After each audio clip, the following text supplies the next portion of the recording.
जेव्हाही लोकांचं राग येणार भाजपवरती, डिफॉल्ट मध्ये काँग्रेसचा गेन होणार. तो पूर्ण इक्वेशन महाराष्ट्र डिसाईड करणार. काँग्रेसचा मुख्यमंत्री आला आणि तसं काही इक्वेशन झालं तर काँग्रेसचा रिव्हायवल डबल स्पीडनी होणार. भाजप सारखी सेंट्रलाइज पार्टीला पण रेबल आणि तसं नुकसान असतं तर काँग्रेसला होऊ शकते. याच्यामध्ये काही रॉकेट सायन्स नाहीये. सगळ्यात जास्त आश्चर्यचकित मला जे केलं महाराष्ट्राच्या परिणामामध्ये ते काँग्रेसचा विदर्भ आणि मराठवाडा ह्या दोघी जागेवरती त्यांचा जे परिणाम. फक्त इतकं म्हणून की आमच्यापासून चूक झाली, इट इज नॉट एनफ. लोकांना करेक्टिव्ह ऍक्शन पण दिसायला हवं ना. पंतप्रधान मोदी पैकी जास्त लोकप्रिय कोणी विपक्ष लीडर्स अजूनही महाराष्ट्रामध्ये आहे का?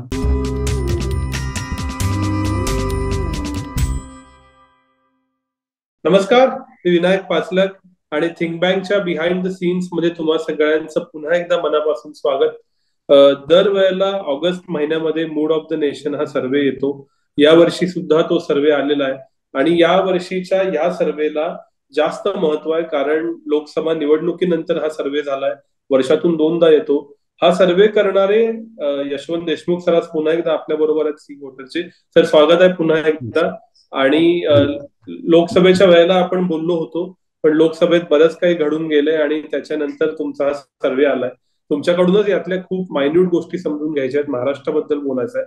पण पहिला प्रश्न हा आहे की एक विशेष टेक अवे जर का तुम्हाला या सर्वेतनं कुठला वाटला असेल की अरे हे इंटरेस्टिंग इन्साइट आहे तर ते कोणतं आहे? सगळ्यात आधी तर जितके श्रोता आहेत त्यांना माझा अग्रिम क्षमस्व का की माझी मराठीचं ज्ञान आहे तो अल्प आहे, जास्त छान नाहीये.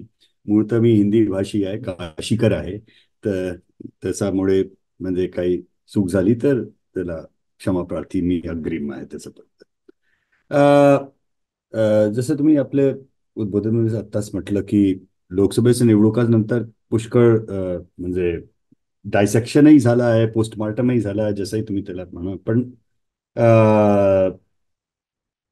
महाराष्ट्राच्या संदर्भात जे आम्ही लोक 2 वर्षापासून म्हणत होतो की महाराष्ट्रामध्ये जी स्थिती आहे ती भाजप आणि या लोकांकरता छान नाही. आणि अलार्म आणि वॉर्निंग आम्ही लोक तुमच्याशी लास्ट टाइम जेव्हा आपलं बोलणं झालं होतं त्यावेळेला जमी आपल्या ट्रॅकरमध्ये आम्ही लोकांनी ही गोष्ट म्हटली होती. मूड ऑफ द नेशन 2 वर्ष आधीचा जे झाला होता, 1.5 वर्ष आधीचा, तर खूपच जास्त त्याच्यावरती विवादही झाला होता. का की भाजप आणि शिंदे सेनाचे जितके अॅनालिस्ट आणि प्रवक्ता आहे ते मुळीच त्याला फेस व्हॅल्यूवरती घ्यायला तयार नव्हते त्यावेळेला. पण एकदा लोकसभा निवडणुकाचा जेव्हा रिझल्ट आला सगळ्यांच्या समोर तर तेव्हा सगळ्यांना असं वाटलं की बरं ठीक आहे, म्हणजे ते जे काही मूड ऑफ द नेशन मध्ये आम्हाला लोकांना ट्रेंड येत होता अगदी खरोखरी तसंच झालं. सध्या काय आहे की जे लोकसभा निवडणुकाचे ट्रेंडही होते त्याला जास्त प्रॉपरली म्हणजे ओव्हर सिम्प्लिफाईड केला लोकांनी. म्हणजे नॅशनल लेवलवरती आम्ही बसत होतो तिथे तर तुम्ही पण बहुतेक ऐकलं असेल की म्हणजे जे भाजपाचे पक्षाचे लोक होते ते लोक अगदी की नाही थर्ड अटेम्प्ट मध्ये थर्ड आला आणि म्हणजे प्रो इन्कम्बन्सीत अजूनही आला, पंतप्रधान तर मोदीच झाले, याच्यामध्ये काय त्रास आहे.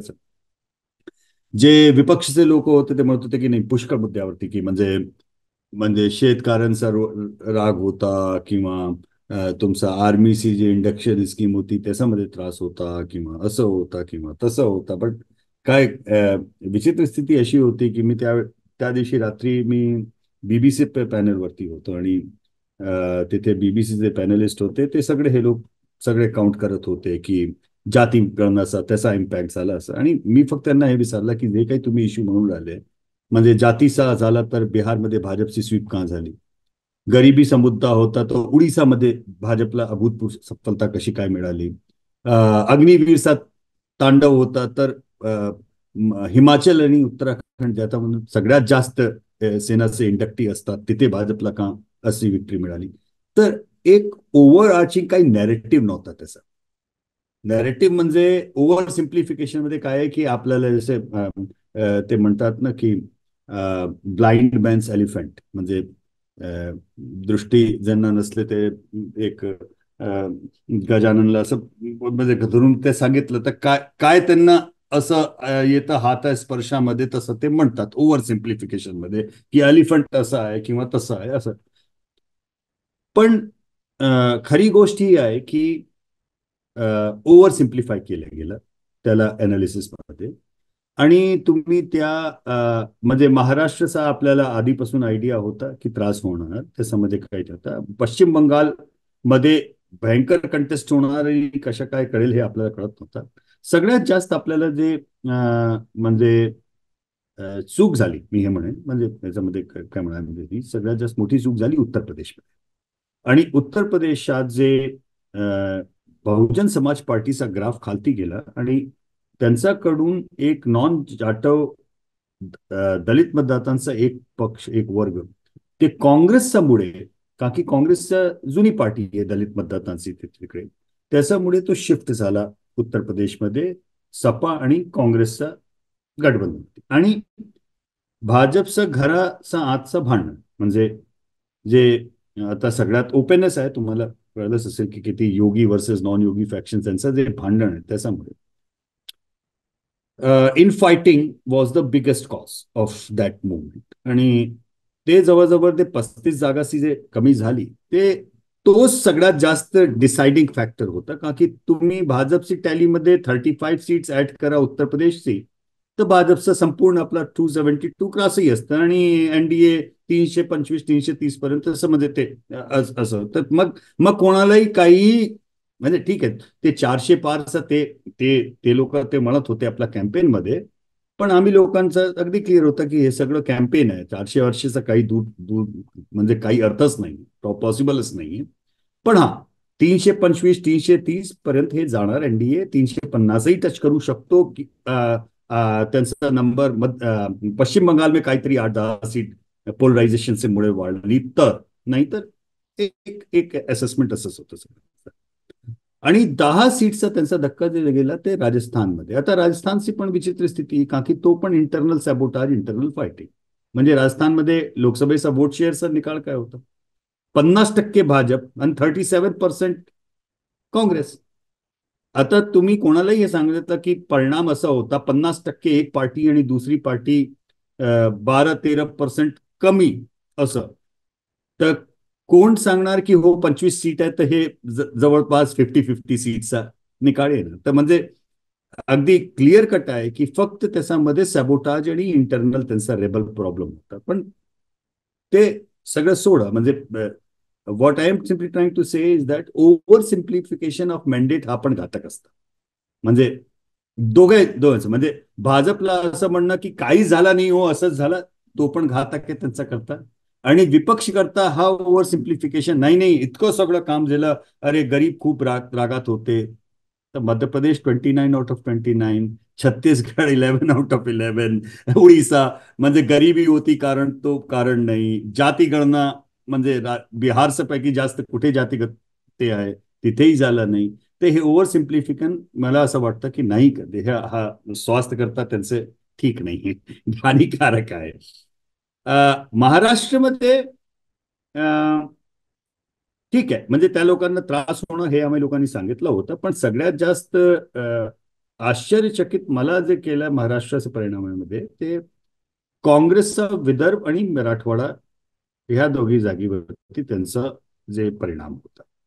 का की आम्हा लोकांना वाटत होतं की सगळ्यात जास्त हेडलाईन आणि सगळ्यात जास्त म्हणून सगळ्यात जास्त डिस्कशन जे झालं, सगळं विमर्श फक्त बाल ठाकरे, सॉरी ठाकरे सेना, शिंदे सेना, शरद पवार, अजित पवार आणि मग देवेंद्र फडणवीस आणि भाजपचा हात, म्हणजे काँग्रेस कुठेही चर्चामध्येही पण नव्हती. हे बघा तुम्ही. आणि सगळ्यांना वाटत होतं की काँग्रेस ही वीकेस्ट लिंक आहे अपोजिशनची.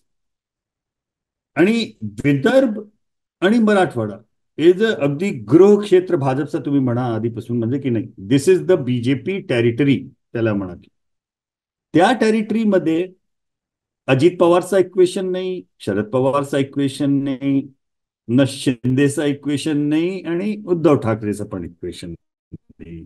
That was a fight between Congress and the BJP. आणि ते जे डिफॉल्ट फेसलेस गेन झाला काँग्रेसला, फेसलेस मी अशा करता म्हणतो की आज काँग्रेसमध्ये कोणताही मोठा फेस असं म्हणजे पॅन महाराष्ट्र लिडरशिप करता असं फेस आहे असं म्हणता येत नाही. म्हणजे आता नाना पटोले पण भाजपवरून इम्पोर्टेड आहे त्यांच्याकडं तर काँग्रेसचा स्वतःच का आणि अशोक चव्हाण गेले फक्त ठीक आहे, पृथ्वीराज चव्हाण अजूनही आहे ते ठीक आहे, पण अजून काही पॅन महाराष्ट्र स्टार लिडरशिप असं काँग्रेसजवळ नाही. तर एक फेसलेस जे रिबाउंड केलं काँग्रेसनी, तो आश्चर्यजनक परिणाम. आश्चर्यजनक असामुळे की त्याच्यानी एक स्थिती संबंध भारताकरता स्पष्ट झाली की बीजेपी वर्सेस काँग्रेसमध्ये जिथेही काँग्रेस डिफॉल्ट आहे, तिथे नेता असो की नसो, मुद्दा असो की नसो, जेव्हाही लोकांचं राग येणार भाजपवरती, डिफॉल्टमध्ये काँग्रेसचा गेन होणार, का की काँग्रेस अजूनही भारताशी भाजप नंतर पॅन इंडिया पार्टी म्हणून तर म्हणजे तीच आहे. डिफॉल्ट अपोजिशन भारतमध्ये काँग्रेस आहे, हा अगदी अंडरलाईन झाला. जे आम्ही लोक म्हणत होतो, पण महाराष्ट्रासमोर हा आता म्हणजे ते अंडरलाईन झाला. तो एक त्रास भाजपला होणार आता, का की एकदा काँग्रेसला ऑक्सिजन मिळाली तर ज्या राज्यामध्ये त्यांची नॅशनल इन्कम्बन्सी येऊन राहिली आहे, काँग्रेस वर्सेस बीजेपी, मध्य प्रदेश आहे, छत्तीसगड आहे, राजस्थान आहे, गुजरात आहे, हिमाचल किंवा उत्तराखंड आहे. हिमाचलमध्ये तर काँग्रेसची गव्हर्नमेंट, उत्तराखंड आहे, ज्या जागेवरती आता 10 वर्ष 15 वर्ष असं होणार आहे. म्हणजे तिथे even Gujarat for that matter, साबरकाठाचा रिझल्ट एक आला म्हणजे असं नाही की काँग्रेस वाईप आउट आहे. लास्ट टाइम ते आम आदमी पार्टीच्यामुळे गुजरातमध्ये काँग्रेस वाईप आउट झाली होती. तर इकडनं काँग्रेसचा अपटिक होऊ शकते, तर त्याचा पहिला त्रास तर भाजपला होणार. आणि तो इक्वेशन जे आहे, तो पूर्ण इक्वेशन महाराष्ट्र डिसाइड करणं, का की महाराष्ट्र से असेंब्ली इलेक्शन से रिझल्ट जे आहे, मला असं वाटतं की सिंगल लार्जेस्ट पार्टी म्हणून वोट शेअरमध्ये सिंगल लार्जेस्ट पार्टी म्हणून भाजप येऊ शकते. पण जे सीट डिस्ट्रीब्युशन आहे, सीट्स इक्वेशनिंग मध्ये काँग्रेस सिंगल लार्जेस्ट येऊ शकते, आता हीची शक्यता आम्हाला दिसते. आणि फक्त विदर्भ आणि मराठवाडाच्या संदर्भात दिसते, का की दुसऱ्या जे आहे म्हणजे पश्चिमी महाराष्ट्रामध्ये बघा, आता म्हणजे तिथे वर्चस्वाची लढाई जे आहे ते आहे, भांडण आहे. पण वर्चस्व कोण असा, शरद पवार किंवा अजित पवार, म्हणजे त्यांचा इंटरनल इक्वेशनिंग आहे. मुंबई कोकणमध्ये गेले तर शिंदे वर्सेस उद्धव ठाकरे, बरं ठीक आहे त्यांची वेगळी. पण जे लार्जर इक्वेशन प्लॅन मध्ये काँग्रेस वर्सेस बीजेपी मध्ये ते येणार जेव्हा इक्वेशनचा, ते मराठवाडा आणि विदर्भाचं येणार. आणि तिथे काँग्रेस जसे रिझल्ट घेऊन आली, मला असं वाटतं की पॅन महाराष्ट्र वोट शेअर हा भाजप नंबर 1 पार्टी येऊ शकते. पण पॉसिबिलिटी ही पण आहे की Congress single largest party seat share मध्ये म्हणून येऊ शकते. आता सिंगल लार्जेस्ट आली काँग्रेस तिथे, तर अजून जे काही तुम्ही म्हणा, म्हणजे एकदा सिंगल लार्जेस्ट तुम्ही झाले तर मुख्यमंत्रीच्या पदावरती कोणीही आपलं तो सोडत नाही. पदकर्ता सगळे लोक राजकारणामध्ये येतात. मला आठवण आहे की ज्यावेळीला अर्ली 90s किंवा लेट 80s, म्हणजे म्हणजे अगदी अगदी आठवण नाही, जेव्हा शिवसेनेला सोडून बहुतेक राणे गेले होते आणि शिवसेनाचे नंबर कमी झाले होते भाजपपैकी, आणि भाजपनी पटकन नेता प्रतिपक्ष करता मुंडेजींचं नाव समोर केला होता. आणि नंबर म्हणजे असं नाही की 15 20 25 नंबर कमी झाले होते, फक्त की युतीमध्ये मोठे नंबर भाजपचे झाले आणि भाजपनी पटकन आपला नेता प्रतिपक्ष गद्दी घेतली त्यावेळेला. आठवण आहे का तुम्हाला? म्हणजे मला ते इयर प्रॉपरली आठवण नाही, पण असं झालं होतं, आठवण आहे ना?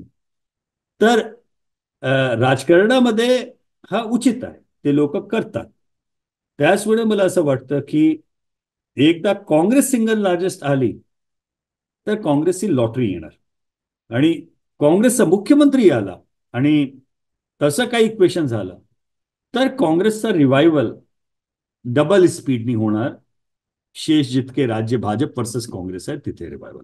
थोडक्यात सर, 2024 ची लढाई जी झाली त्याचं 2029ला काय होणार हे ठरवणारा महाराष्ट्राचा डिसाइडिंग फॅक्टर असणार आहे की भविष्यात जे काही होईल.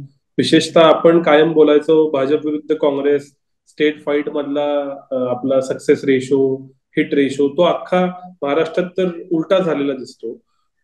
तुम्ही महाराष्ट्रातल्या, आता आपण महाराष्ट्राबद्दल बोलतोय म्हणून, पण एक अनुभव असा आहे की काँग्रेसमध्ये जरा सत्ता दिसायला लागली की इंटरनल फ्रॅक्शन्स ऍक्टिव्हेट होतात, त्यांच्यातली भांडणं परत जम धरतात. ज्या एकजुटीनं काँग्रेसनं 2024 ची लोकसभा लढली, because it was totally do or die for them, हा, डू तशी ऑर ते डाय. आता लढतील का पुन्हा फ्रॅक्शनलिझम येईल? महाराष्ट्रातले तुमचे आकडे काय सांगतायत? हे सगळं होऊ शकतं, पण झालं तर काय पुढं? नाही, फॅक्शनिझम हा काँग्रेसची परंपरा आहे, म्हणजे त्यांच्या कल्चरमध्ये आहे. जसं हरियाणामध्ये बघा, हरियाणामध्ये किती फॅक्शन्स होऊन राहिले. म्हणजे हुड्डा मोस्ट पॉप्युलर नाव आहे तिथे, आणि पण कुमारी सैलजा, रणदीप सिंग सुरजेवाला, हे जे हायकमान कल्चर आहे, त्यांनी हायकमाननी आपले दोन हे पाठवून दिले की नाही नाही, आमचे पण दोन हे आहेत, तुम्हीच नाही आहात तिथे. तर ते त्यांचा इंटरनल कल्चर आहे. आणि आधी हे प्रश्न नव्हता, जेव्हापर्यंत काँग्रेसचा केंद्रीय नेतृत्व जे होता तो खूप शक्तिशाली होत होता, त्यावेळेला हा प्रश्न नव्हता. पण जेव्हापासून त्यांचा केंद्रीय नेतृत्वाची ती शक्ती कमी झाली, शक्ती क्षीण झाली, त्याच्यानंतर हे जे रिजनल नेतृत्व आहे ते स्ट्रॉंग झाले, आणि त्याच्यामुळे हे इंटरनल फॅक्शनिझम आणि बांधणं, पब्लिकचा मूड एकदा चेंजचा होऊन जातं जेव्हा ज्या वेळेला.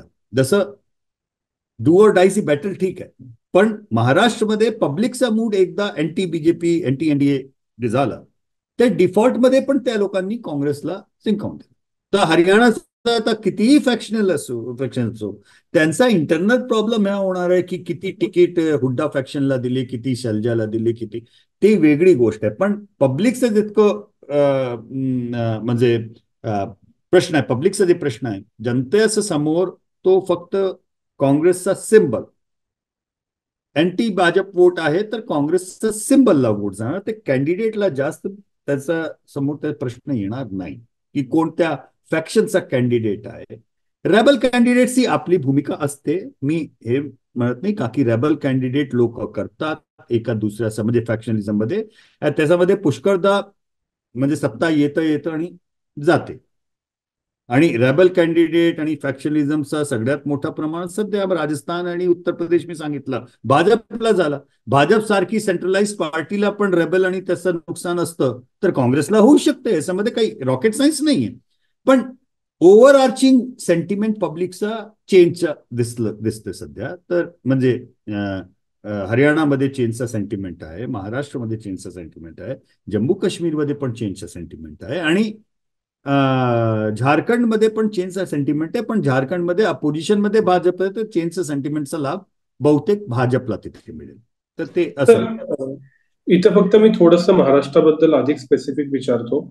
असं लोक म्हणतायत ग्राउंडवर, थोडीशी इकडे तिकडे फिरलं की असं वाटतं की अँगर आहे, पण तो तुम्ही आमचे पक्ष फोडलेत, आम्हाला शेतीला, कांद्याला त्रास दिला, तर त्याची शिक्षा आम्ही दिली लोकसभेला. सो एका चुकीला एकच शिक्षा. आणि म्हणून तितकं अँगर आता भाजपबद्दल विधानसभेला दिसत नाही. किंबहुना एकनाथ शिंदेची पॉप्युलॅरिटी, त्यांनी जो मराठा फेस, आता तो इनवे भाजपचाही मराठा फेस झालाय असं म्हणतात, त्यांची पॉप्युलॅरिटी वाढताना दिसती. आणि लाडकी बहीण जी योजना मध्य प्रदेशच्या रिप्लिका म्हणून इथं राबवली जाते, त्याचे पैसे पोहोचले, पैसे पोहोचायच्या आधीचा सेंटिमेंट आणि पैसे पोहोचल्यानंतरचं सेंटिमेंट, तर हे तीन अँगल जे आहेत, एकदा शिक्षा देऊन झाली, अँगर कमी झाला.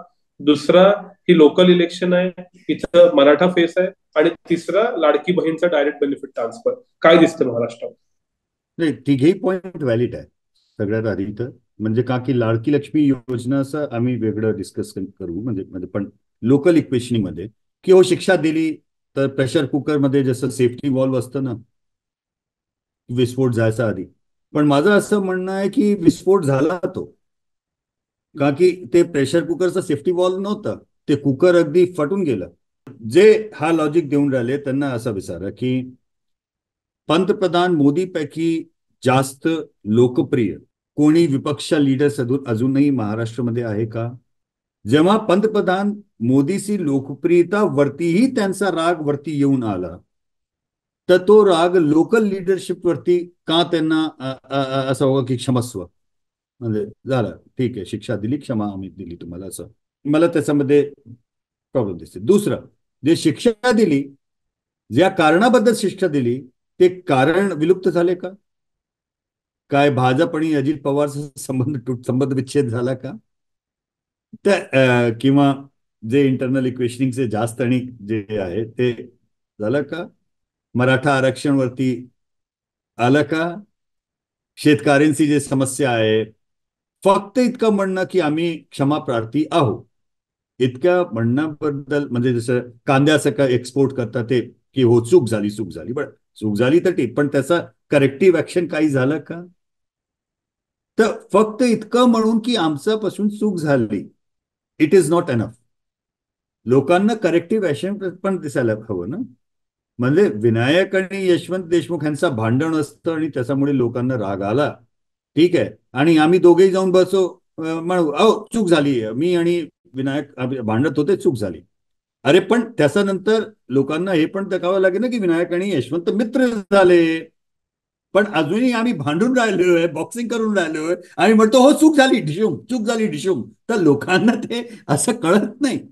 तर ते चूक झाली तर ते शिक्षा मिळाली, मी त्याला जास्त बाय आउट करत नाही, का की मला असं वाटतं की तो उलट काम करू शकत होता. म्हणजे असेंब्ली इलेक्शन आधी झाले असते आणि असेंब्ली इलेक्शन मध्ये भाजपचा पराभव झाला असता, त्याच्यानंतर लोकसभेचे इलेक्शन झाले असते, तर त्यावेळेला ते लोक म्हणू शकत होते की बरं बरं, असेंब्लीमध्ये आम्ही लोकांनी दिलं, तिथे शिक्षा मिळाली, आता मोदीला वोट देऊया.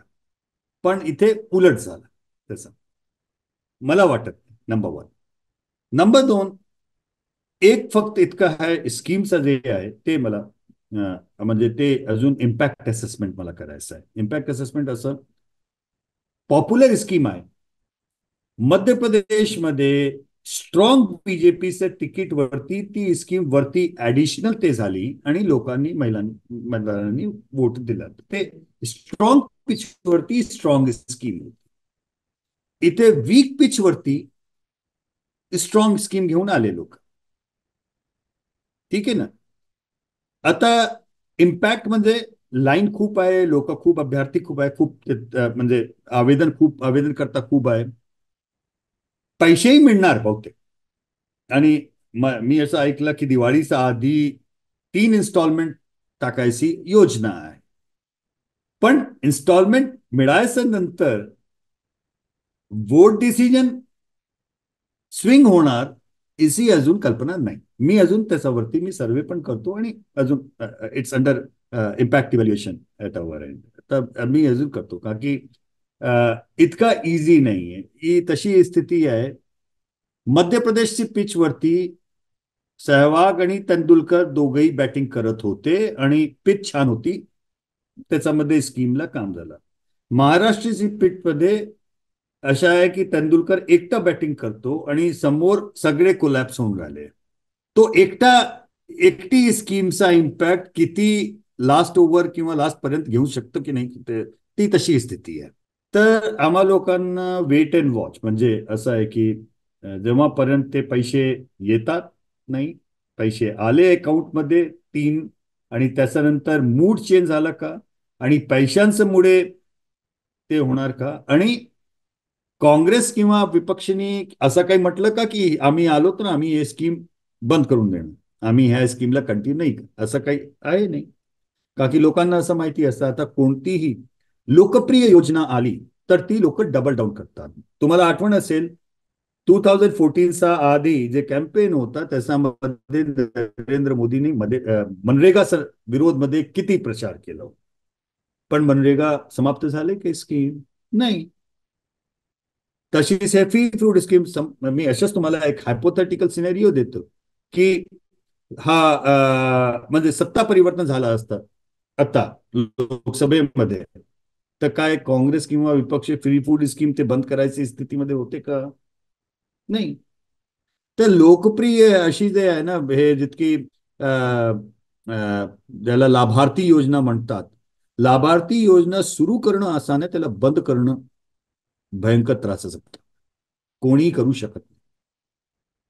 तर त्याच्यामुळे पैसे मिळाले, पण त्यांना असं वाटलं की हे काँग्रेसही देणार किंवा शरद पवारही देणार किंवा उद्धव ठाकरे पण हे कंटिन्यू करणार, किंवा त्यांनी स्टेक अनेक वरती केलं की नाही नाही, तुम्ही 1,500 देऊ ना, आम्ही 3,000 देऊया. Then how do you cope up with that? Sometimes these things ते मॅटर. पण डिलिव्हरीचा पण एक एक असं विचित्र असतं की 5 वर्ष आधीचा तुम्ही आठवण काढा की त्यावेळेला किसान सन्मान निधीमध्ये ते भाजपने बहुतेक 2,000 से 3 इन्स्टॉलमेंटचा केलं होतं. आणि राहुल गांधीने म्हटलं होतं की मी 6,000 प्रत्येक महिन्यात मी देणार. ठीक आहे ना? तर दॅट वॉज 12x इम्पॅक्ट. पण लोकांनी रोल वोट दिला नाही विपक्षाला, का की क्रेडिबिलिटी क्रायसिस पण होती. की हे म्हणून राहिले मोदी म्हणतो तो देणार, हा म्हणतो देणार की नाही देणार, मला क्रेडिबिलिटी क्रायसिस आहे. महाराष्ट्रामध्ये असं नाही. महाराष्ट्रामध्ये उद्धव ठाकरे असो किंवा शरद पवार असो, ह्या लोकांचा क्रेडिबिलिटीचा क्रायसिस नाही डिलिव्हरीमध्ये. तर हे भाजप असं नाही म्हणू शकते की बघा मी 1,500 देतो पण हे लोक 3,000 म्हणून आले, हे लोक देणार नाही. का की क्रेडिबिलिटीची क्रायसिस सध्या ही जे युतीची सरकार आहे, क्रेडिबिलिटीची क्रायसिस त्यांची आहे, अपोजिशनची नाही आहे क्रेडिबिलिटी क्रायसिस. तर क्रेडिबिलिटी ह्या स्कीमनी किती रिपेअर होणार आणि पैसे मिळायच्या नंतर लोकांचा मत म्हणजे फिमेल वोटर्सचा किती काय होणार की स्विंग की नाही नाही ठीक आहे आम्हाला द्यायचं, ते अजून इम्पॅक्ट इव्हॅल्युएशन झालं नाही. तर ते एकदा मी बघेन तेव्हा मी काही त्याच्या बाबतीत म्हणू शकतो. तर तुमचा डेटा आणि सगळे ट्रॅकर महाराष्ट्रामध्ये एनडीए आणि इंडियाच्या व्होट शेअर मध्ये फार डिफरन्स दाखवत नाही. सो अशा वेळेला जे लोकसभेला काँग्रेससाठी महाराष्ट्रात फायद्याचं झालं की हायपर लोकल इलेक्शन झाले, एका एका काँग्रेसच्या स्टॉलवर्टने आपापल्या कॉन्स्टिट्युन्सीची जबाबदारी घेतली आणि मग the number got accumulated to 14-15 जो काही आता झाला तो. तसंच आता जर का बीजेपी आणि काँग्रेसमध्ये विशेषतः एनडीए आणि इंडियामध्ये 1% फरक असेल तर रिबेल्स, छोटे छोटे फॅक्टर, तर बीजेपी और एनडीए कॅटेगरिकली हायपर लोकल इलेक्शन करायला बघेल का? मराठवाड्यात वेगळं लढायचं, पश्चिम महाराष्ट्रात वेगळ्या स्टाईलनं लढायचं, कोकणात वेगळ्या स्टाईलनं लढायचं, म्हणजे मग जरांगे इम्पॅक्ट इकडे नको, 4 रिबेल उभं करा. सो हायपर लोकल इलेक्शन लढणं हे बीजेपीला येणाऱ्या निवडणुकीत ऍडव्हान्टेज ठरू शकतं का? Which was for Congress in Lok Sabha. त्यांच्याजवळ ऑप्शन काय आहे हे सांगा ना तुम्ही. पॅन महाराष्ट्र अप्रतिम लोकप्रिय नेतृत्व आहे का त्यांच्याजवळ? की नाही नाही आमचा मुख्यमंत्री तर असं म्हणजे 50 वर्षामध्ये इतका लोकप्रिय मुख्यमंत्री झाला नाही, असं काही स्थिती आहे का त्यांच्याजवळ? किंवा हे जे नॅरेटिव्ह आहे की त्यांचं घर तोडलं, त्यांचं तोडलं आणि म्हणजे ज्यांना कालपर्यंत आम्ही लोक शिव्या देत होतो त्यांना आता सांगत बंधू बनवून मी, हे सगळं चेंज झालं का? तर ते जे पॅन स्टेट नॅरेटिव्ह आहे ते तर सगळे नेगेटिव्ह आहे त्यांचा करता. त्यांच्याजवळ ऑप्शनही काय आहे? पॅन स्टेट नॅरेटिव्हला काउंटर करायकरता त्या लोकांनी राष्ट्रीय नॅरेटिव्हचा प्रयत्न केला की हो पंतप्रधान मोदीची लोकप्रियता आहे तर आम्ही त्याचा उपयोग करूया. पण तो सक्सेसफुल झाला नाही, त्याला यश मिळालं नाही. आता लोकलायझेशन वरती जाण्याशिवाय त्यांचं आहे काय ऑप्शन, काय हे सांगा ना. विकल्प काय आहे त्यांच्याजवळ? ते करावंच लागेल. आणि जेव्हा ते हायपर लोकल त्याच्यामध्ये जाणार, त्याच्यामध्ये इव्हन फील्ड आहे का की असं नाहीये की काय त्यांचे म्हणजे जे सक्सेसफुल एमपी आमदार किंवा खासदार आहात ते ते भाजपचे जास्त आहे आणि समोरचे कमी, असं तर आहे नाही. जे जे खूप यशस्वी खासदार किंवा आमदार आहेत ते विपक्षी पण खूप मोठे नंबर आहेत त्यांच्याजवळ. तर लोकलायझेशन ऑफ इलेक्शन्स पॅकिंग आणि काही विकल्प नाही, फक्त काय स्कीम करता that they will try to drive state narrative. हे लाडली बहिणी योजनावरती तो एक त्यांचा स्टेट नॅरेटिव्हचा आहे. पण मला असं वाटतं की त्या स्कीमचा बी इम्पॅक्ट जास्त शिंदे आणि त्यांची पॉप्युलॅरिटीला बहुतेक मिळेल. का की म्हणजे ठीक आहे ते मराठा लिडरशिप ते सगळं आपल्या जगावर ठीक, बरं पण ते मुख्यमंत्रीच्या नावावरती ते स्कीम काढली तर भाजपला काही त्या स्कीमची आयडेंटिटी काही भाजप सांगत नाहीये. आणि दुसरं काय आहे की जे मराठवाडा किंवा विदर्भची प्रॉब्लेम आहे ती भाजपची इंटरनल ते त्रास आहे. त्याच्यामध्ये इम्पोर्ट किंवा तिकीट डिस्ट्रीब्युशन मध्ये त्रास, हे सगळं जे त्यांचा निटिग्रिटी आहे ते त्यांचा इंटरनल प्रॉब्लेम आहे. ते जेव्हापर्यंत त्याच्यामध्ये रिबूट बटन ते लोक टाकणार नाही. बघा एक गोष्ट मला सांगू, विदर्भ आणि मराठवाडा हा भाजपाचा संघटनात्मक इश्यू होता. ठीक ना. आता संघटनात्मक इश्यू मध्ये विपक्ष काही करू शकत नाही. I mean it is a self corrective measure. तुम्ही सेल्फ करेक्टिव्ह मेजर घेतले का? घेतले तर त्याचा आपल्या त्याच्या परिणामामध्ये त्याचा दिसेल. पण नाही घेतले तर त्याच्यामध्ये विपक्षनी कोणालाही तिकीट दिला, कितीही विपक्षच्या फॅक्शनलिझम, तुम्ही विपक्षच्या फॅक्शनलिझमला आपला ऍसेट जे करून, म्हणजे हा आमचा ऍसेट म्हणजे काय, विपक्षचा फॅक्शनलिझम. पण आता तुमचा सगळ्यात जास्त त्रास ती झाली गोष्ट आहे तुमच्याकडे. तर तो आता तुमचा ऍसेट नाहीये, ती तुमची लायबिलिटी आहे. तुमचा स्वतःचा घराचा भांडण, स्वतःचं इक्वेशन, स्वतःचा आंतरिक कलर आणि स्वतःचा जे जे संघटनात्मक जे जे आहे इश्यू, ते तुमची आता लायबिलिटी आहे. ते लायबिलिटी, ते तुमचा ऍसेट होता, आता ती लायबिलिटी. जेव्हापर्यंत तुम्ही आपली लायबिलिटीला ऍसेटमध्ये कन्वर्ट करणार नाही, दुसऱ्याच लायबिलिटीवरला आपल्या ऍसेटमध्ये तुम्ही कन्वर्ट करू शकता.